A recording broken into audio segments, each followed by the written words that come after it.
ريح واسمع لي يا خزر في قعدات طويلة وتمتع بيا بالنظر تشوف ناس كثيرة فيا لغتنا تنهدر باللهجة الجميلة معايا يزهى الصغر والكبر في عائلات كبيرة في البلد ولا في الغربة.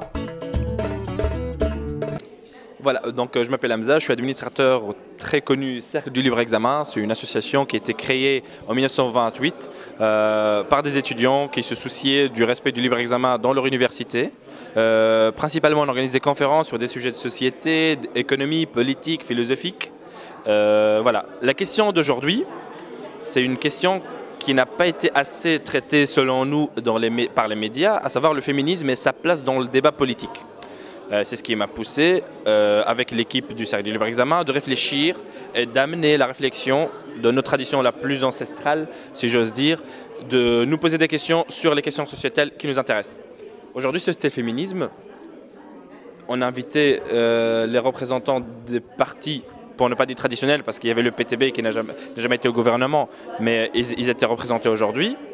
Et on a vu qu'il y a quand même beaucoup de féminisme, et ça a été manifesté, et que cette multitude et cette pluralité idéologique au sein des courants féministes est due autant comment dire, est bien montrée, est bien claire, pardon, sur différentes questions sociétales, d'ordre sociétal. Je parle bien évidemment de la question du foulard, de la question de la prostitution, de la question, comme on en a parlé, de la création d'un ministère des droits des femmes. Voilà. Maintenant, par rapport à la réaction des étudiantes, je pense qu'il y a eu un petit peu de tension sur une question, à savoir la prostitution. On a vu que généralement, en tout cas, la majorité des personnes, des 50 à 60 personnes présentes aujourd'hui, elles étaient assez critiques, mais assez critiques par rapport à l'avis de Madame El Bakri, qui représente le PTB, et qui n'est pas abolitionniste. Voilà. Donc je ne pense pas que l'avis des étudiantes aujourd'hui soit majoritaire ou qu'il ne soit pas, on n'en sait rien.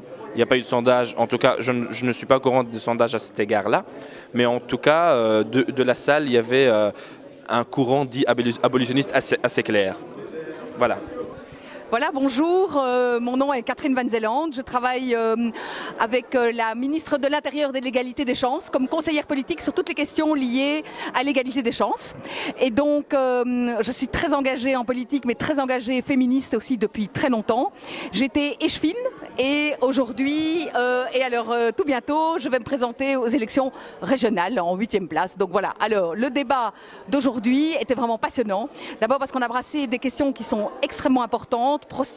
Prostitution, violence faite aux femmes, individualisation des droits, etc.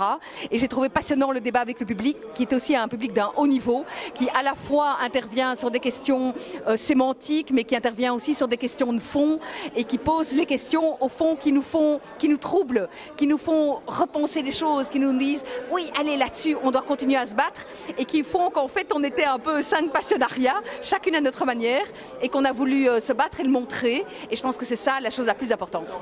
Alors, moi je ne trouve pas qu'elle se fasse tellement critiquer. Ce qu'il y a, c'est qu'elle se fait surtout, je dirais, allumer sur des questions où elle remet des dossiers, des choses en avant, comme par exemple l'histoire de la prostitution et de l'abolitionnisme, où tout à coup elle dit, là il faut y aller, comme la violence faite aux femmes, il faut y aller, comme le sexisme, le projet qu'elle vient de déposer, enfin qui est vraiment maintenant, qui est passé par le Conseil d'État, qui est au gouvernement, et donc c'est pas vraiment une question de critique, c'est-à-dire qu'elle réveille les consciences de temps en temps, et qu'elle est là en train de dire, dites, vous croyez que moi je vais passer mon temps à aller trouver ça super sympa, tout ce qu'on fait, que tout ça est très bien et que je vais laisser passer? Pas question. Il faut se battre pour toutes ces questions-là, et elle le veut, c'est une femme de combat. Je parlais des critiques qui sont physiques, c'est-à-dire oh mon Dieu, comme Madame Taubira qui en France. Ah d'accord. Allez-y. Pathétique. Pathétique. C'est comme le genre de choses à qui on dit quand un homme devient ministre, on le félicite et on lui demande quel est son passé, et une femme on lui demande tiens vous avez combien d'enfants et qui va s'en occuper. Alors si on en est encore là, eh bien franchement, je pense que les choses ont intérêt à changer vite fait parce que sinon, ça va vraiment très mal finir. Bonjour, je m'appelle Mathilde El Bakri, je suis deuxième de liste sur la liste du PTB PVD à Go à la région bruxelloise. Ce soir, je participais au débat organisé par le Librex sur le féminisme dans le débat politique. Je pense que ce genre de débat doivent être multipliés au sein du monde étudiant parce qu'il permet premièrement une rencontre avec le monde politique, de sortir un peu du discours qu'on rencontre dans les médias, etc. et de pouvoir aller plus en profondeur sur des questions particulières. Ça, je pense que c'est vraiment le point fort de débats pareils. Oui, avec plaisir. D'abord, je me porte en faux. Le MR n'est pas pour l'éjection des femmes voilées sur le marché de l'emploi. Je veux dire, je trouve que c'est un raccourci désolant parce que j'ai commencé par dire qu'il faut défendre la liberté de religion et très fermement, et au MR, on le fait. J'ai dit que nous n'étions pas en faveur du port du foulard dans la fonction publique et à l'école. C'est quand même pas la même chose, et donc je voulais remettre la nuance et redire ça. Ce que vous estimez être une exclusion peut être considéré par d'autres comme une volonté d'intégration. On peut ne pas être d'accord avec ça, mais le qualifier comme ça, je trouve que ce n'est pas juste, parce que ce n'est pas la démarche et ce n'est pas le but non plus. Maintenant, pour répondre à mademoiselle par rapport à la parité homme-femme, quand vous dites dans les fonctions régaliennes, etc., le MR, donc j'ai bien dit que le MR était pour les quotas en le considérant comme un mal nécessaire, en estimant qu'il fallait commencer par les sociétés publiques qui doivent donner l'exemple. Nous avons co-signé et voté la parité sur les listes aux différents niveaux de pouvoir. Donc je pense que là c'était très clair aussi. Maintenant, c'est pas parce qu'il y a, je pense que c'est Zakia ou Fadila qui l'ont dit, c'est pas parce qu'il y a autant d'hommes que de femmes sur les listes que pour autant il y aura autant d'hommes et de femmes élus. C'est évidemment faux, et la moyenne européenne est d'ailleurs à peu près à 25% au niveau des élus dans les différentes assemblées. Il n'y a pas de direction de banque qui soit des femmes. Il y a effectivement une grande carence. Donc effectivement, je pense que c'est quelque chose pour lequel on se bat, et ma formation se bat par rapport à ça aussi. Donc là, je ne suis pas du tout en porte-à-faux par rapport à ça. Alors par rapport à la neutralité, effectivement, il y a une définition par rapport à la neutralité inclusive, la neutralité qui ne l'est pas. Le débat se trouve là. Maintenant, le thème, la définition même de la neutralité, elle est définie par la... Je ne sais pas si c'est la Constitution, enfin, quand vous allez sur le site de l'égalité, du Centre pour l'égalité des chances, ma définition, c'est qu'effectivement, il n'y a pas d'affichage de signes distinctifs et convictionnels. Je pense que ça, c'est très clair. Je pense que effectivement, vous dites à titre personnel, je vais manifester par rapport au droit à l'avortement. Je suis vraiment très contente. Je partage ce combat avec vous. Maintenant, en termes de société, on parle de projet de société et pas de personne. Et donc, à partir du moment où le foulard fait partie d'un projet de société, et ça me permet de rebondir par rapport à l'Iran, moi je suis désolée, mais c'est quand même là qu'on lapide les femmes et qu'on pend les homosexuels. Vous me permettrez de ne pas continuer ma réponse, je pense que le début répond au reste. Si c'est pour vous un exemple, je pense qu'on a effectivement rien en commun. Je pense que voilà, le fait qu'il y ait des femmes recteurs et qu'on décore les choses ou qu'on les rend... qu'on essaie de les rendre d'une certaine manière par rapport au show qu'on fait, ça ne m'intéresse pas, très sincèrement. Le jour où les libertés seront respectées, on pourra en reparler et à ce moment-là définir de quel type de société on veut. Et moi, une société dans laquelle on pend les homosexuels et on lapide les femmes, c'est pas mon projet de société, je suis désolée. Donc voilà, mais pour revenir à ici, oui, j'ai fini. Une minute. Oui, alors bon, je vais pas continuer à élaborer, mais donc je pense que par rapport au foulard, c'est effectivement le projet de société, et c'est le projet de société dans lequel on vit. C'est ça dont on parle. C'est pas une femme qui va porter le foulard et dire je suis aussi pour la pilule, très bien, ou pour le droit à l'avortement. C'est par rapport au projet de société et ce que le symbole représente. Et enfin, pour parler de la prostitution, Je pense qu'effectivement, l'argent public doit servir à aider les femmes à sortir de la précarité. L'argent public ne doit pas servir à créer des Eros Centers et à mettre les femmes dans cette situation de domination, de patriarcat, etc. Elle doit aider les femmes à sortir de la précarité et à permettre leur autonomisation. Or, quand on parle d'un Eros Center à Serein, celui de Liège a été abandonné, mais maintenant on parle de Serein, c'est évidemment en plein dans la contradiction du rôle que doivent jouer, à mon avis, les pouvoirs publics.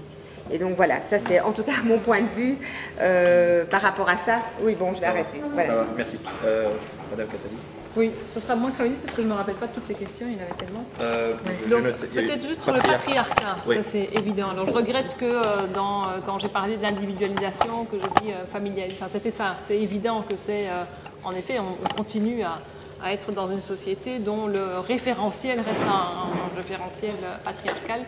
Et alors j'en veux pour preuve un débat que j'ai eu, c'était à l'université de Namur, à propos de la résolution sur le plafond de verre, et où on mettait en avant la difficulté des femmes à avoir une carrière scientifique en tant que chercheuses, parce que parfois quand elles ont des enfants, elles font leur thèse plus tard, etc. Et donc elles ont aussi parfois moins d'articles à faire valoir que les hommes pour pouvoir prétendre à une bourse FNRS, etc. Et toutes ces difficultés-là. Et je ne vais pas dire la fonction de la personne, parce que non. Hein. Et donc ce qui est revenu, c'est que dans un souci d'égalité, hein, une des propositions qui a été mise sur la table par une éminence de l'université, c'était de dire que lui rêvait qu'un article soit égal à un bébé. Pour établir l'égalité dans la carrière scientifique des femmes. Enfin, je veux dire, voilà, ça m'a laissé sans voix. Ou alors un autre exemple, mais c'est un exemple dans lequel on tombe aussi facilement, et donc je vais le donner parce que bon, quand on dit que les réunions souvent sont organisées à des heures qui ne permettent pas aux femmes de venir parce qu'elles doivent s'occuper des enfants, etc. Souvent, et moi aussi, je le fais parfois quand j'organise des réunions, je me dis bon, on le fera un peu plus tard pour qu'elles puissent le faire, sans nous rendre compte que on ne se dit pas, ben non, papa qui a s'occuper des enfants, et donc dans les grosses boîtes, dans les grosses sociétés ou dans nos partis, parfois même les plus féministes d'entre nous qui ont des enfants, râlent quand on met une réunion parce qu'elles nous disent oh oui, il faut que je donne le bain, il faut que je... Voilà. Et donc aménager ce temps-là. Donc aménager le temps pour qu'elles puissent venir, c'est chouette, mais rendons-nous compte quand même que dans en arrière-fond, c'est qu'on ne se dit pas qu'il n'y a pas de raison que ce soit elle qui se tape le bain et donner à manger aux enfants, quoi. Et donc parfois même dans des solutions qu'on propose pour permettre aux femmes de participer, on cultive nous-mêmes un modèle qui est effectivement le modèle patriarcal. Je voudrais encore réagir sur deux choses, peut-être l'interpellation d'Axel, et puis, voilà, donc je l'ai dit, mon parti est plutôt réglementariste, hein, puisque, voilà, c'était notamment sur l'Eros Center de Liège, ils allaient soutenir, etc. Donc quand je parle d'abolitionnisme, c'est ma position. Mais même mon parti, en tant que personne ne dirait aujourd'hui que la prostitution est le plus vieux métier du monde. Vous avez évoqué la question d'acteurs économiques, et je vais prendre comme exemple l'article aujourd'hui dans le Soir sur en effet la prostitution des étudiants. Voilà.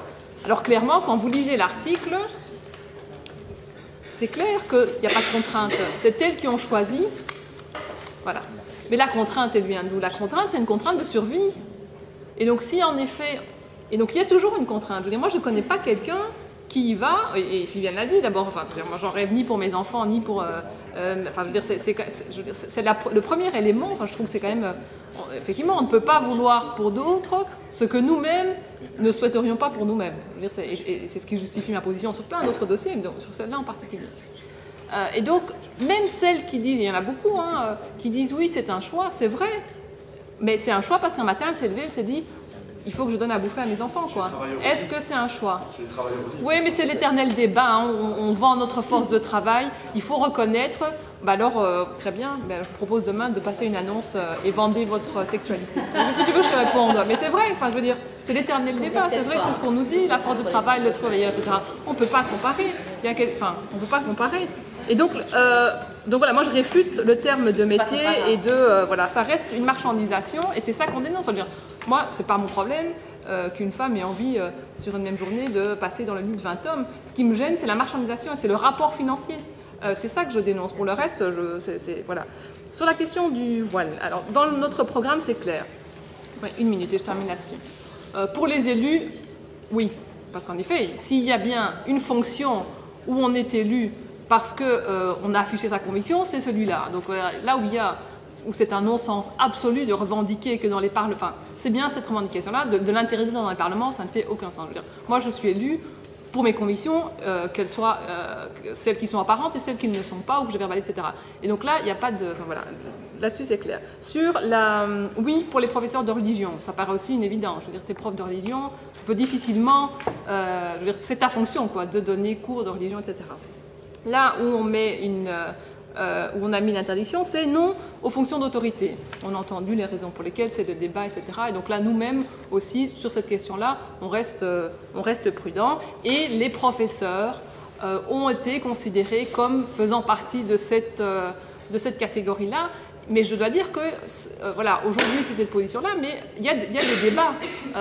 Il y a des débats, et donc ça peut encore évoluer. Voilà, et donc c'est ce qui justifie... Je pense que ce que j'ai dit n'est pas en contradiction avec les positions que mon parti tient. Tu vois, sur le fait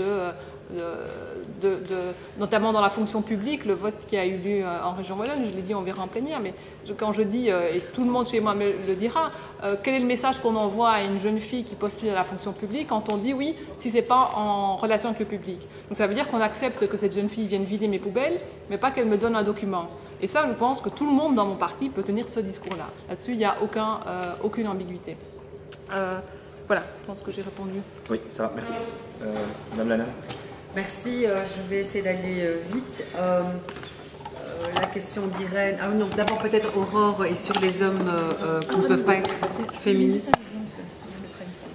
Qu'on donne jamais. Tu le feras après quand je... Oui, comme ça, ouais. Dommage. Les hommes féministes, moi je ne suis pas d'accord avec toi. J'estime qu'il y a des hommes qui sont bien plus... Alors on peut parler de sémantique, etc. Qui sont bien plus dans des combats pour les droits des femmes que des femmes, comme je le disais tout à l'heure dans mon intervention, qui préfèrent éviter et ne pas revendiquer le fait d'être féministe parce que ça ferait mauvais genre dans le cadre de leur fonction. Je poursuis avec Irène. Moi, j'ai trouvé aussi hyper indélicat de la part de la RTBF d'avoir invité Dodo la Saumure, qui est vraiment, je trouve, un personnage qui est tout à fait ignoble. Donc, c'est vrai qu'au niveau du CSA, la décision, l'avis qui a été rendu est assez mou, mais le CSA est l'organe de régulation qui est un organe indépendant, donc je ne vais pas commencer à m'immiscer, comme je ne le ferai pas d'ailleurs auprès d'une autorité judiciaire, sur une décision qui a été prise, mais j'avoue que j'ai été fort étonnée. Sur la sous-représentation des femmes dans les débats, il faut savoir que souvent l'appel qui est fait au parti, c'est de demander une personne pour un débat sur telle thématique, et que sans doute il y a aussi un travail à faire au niveau des partis parce que peut-être souvent on propose un homme politique plutôt qu'une femme, et donc au-delà, je dirais, de la liberté de la rédaction d'une chaîne de télévision ou d'une radio d'inviter X, Y ou Z, parfois c'est par les partis qu'elle passe, et donc les choix sont limités. Sur les mesures d'allocation de chômage et les allocations d'insertion, mon parti s'est exprimé clairement. Si on est au gouvernement, au prochain gouvernement fédéral, ces mesures seront revues, puisque c'était vraiment pas quelque chose que nous avions envisagé, c'était pas notre volonté de modifier les règles de chômage ou d'allocation d'insertion, mais évidemment on est dans un pays de compromis, on a dû faire des compromis par rapport à ça, et c'est vrai que ça nous a fait mal à notre gauche. Pour le voile, moi je suis pour la liberté dans le secteur privé, évidemment. Pour le secteur public, je me suis exprimée par rapport à la neutralité, par rapport à l'enseignement, j'ai dit la même chose, même si j'estime qu'aujourd'hui on ne doit pas réduire le débat sur le féminisme au voile. Je pense qu'il y a des combats qui sont tout à fait importants, mais c'est vrai qu'on sait aussi que les femmes voilées sont les plus discriminées dans l'emploi. On a les chiffres, ils sont assez éloquents. Par rapport à la décision qui a été prise par Actiris, je ne la partage absolument pas. Pourquoi ?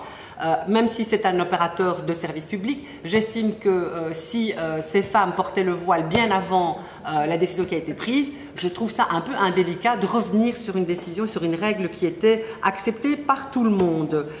Pour ce qui concerne les interventions de Nicolas, je ne vais pas réagir parce que c'était plus de l'ordre de la provocation.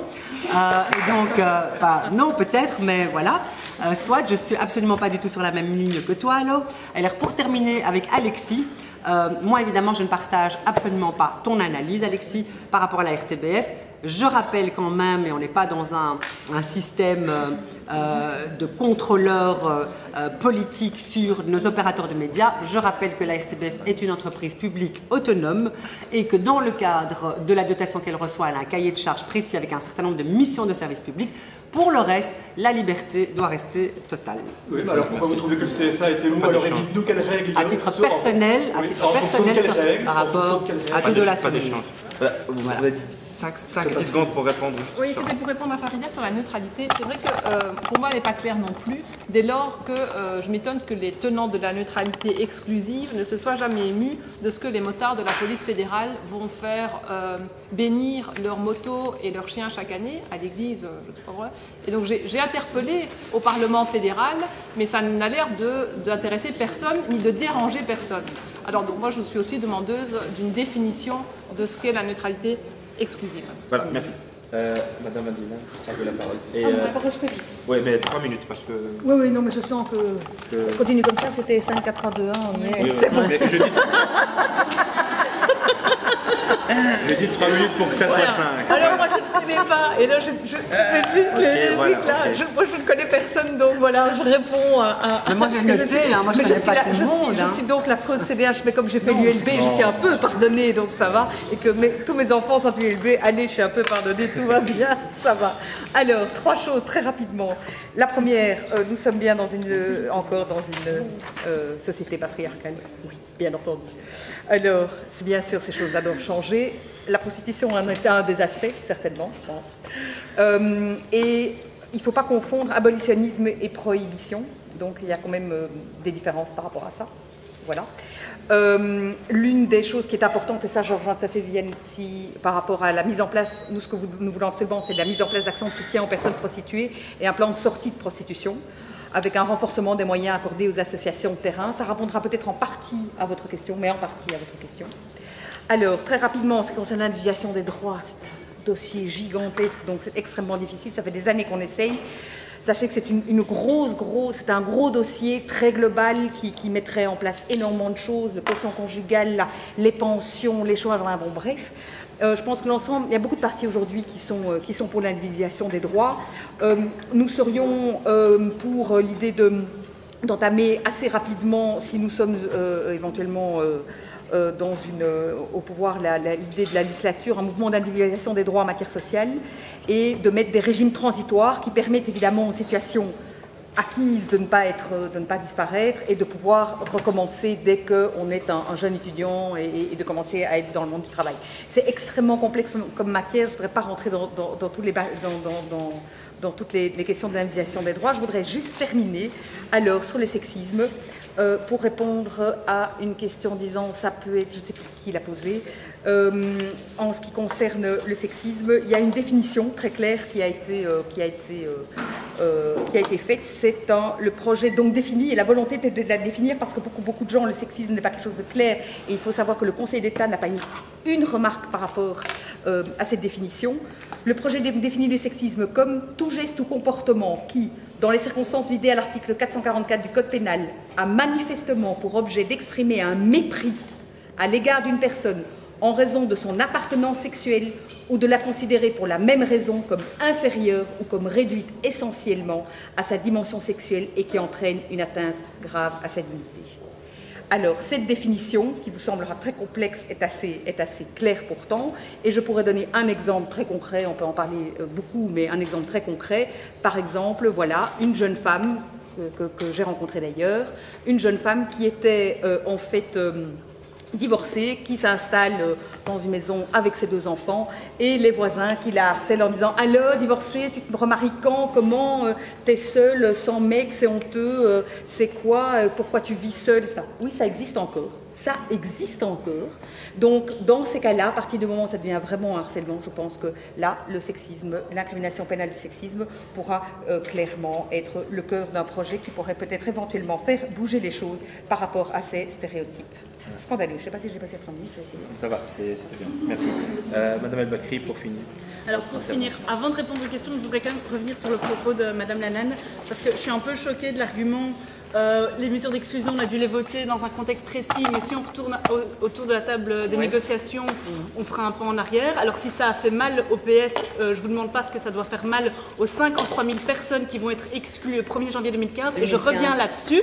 Et je reviens là-dessus. 2 tiers de ces 53 000 personnes sont des femmes. Donc voilà, quand on parle de féminisme, je pense qu'on doit garder ça en tête, c'est extrêmement important.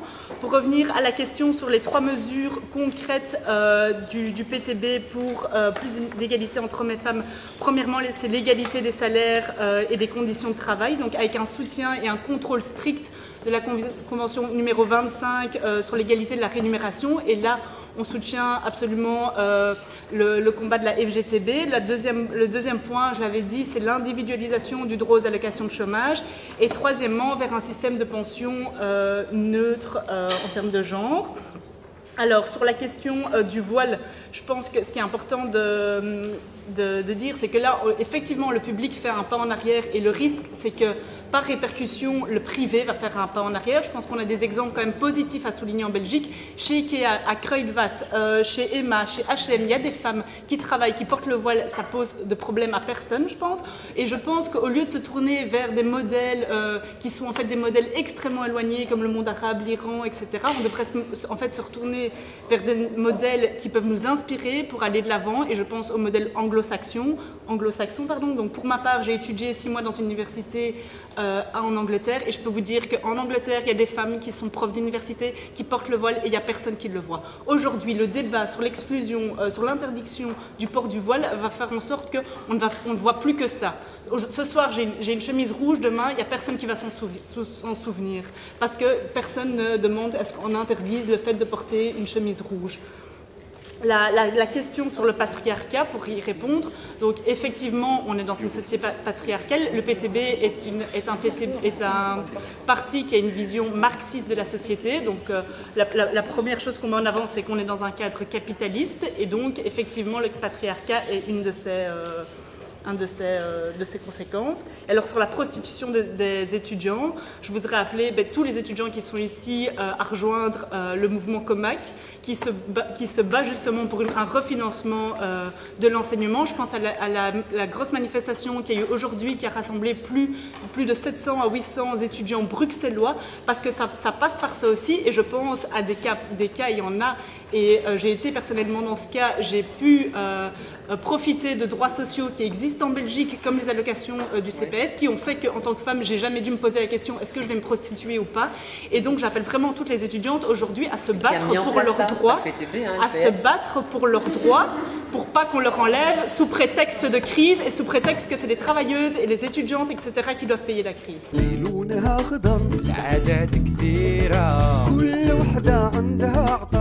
حكايات جميلة وصحاري فيها تمر في واحات كبيرة في البلد ولا في الغربة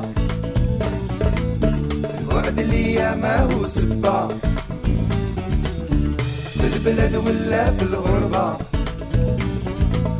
الوعد اللي ما هو سبة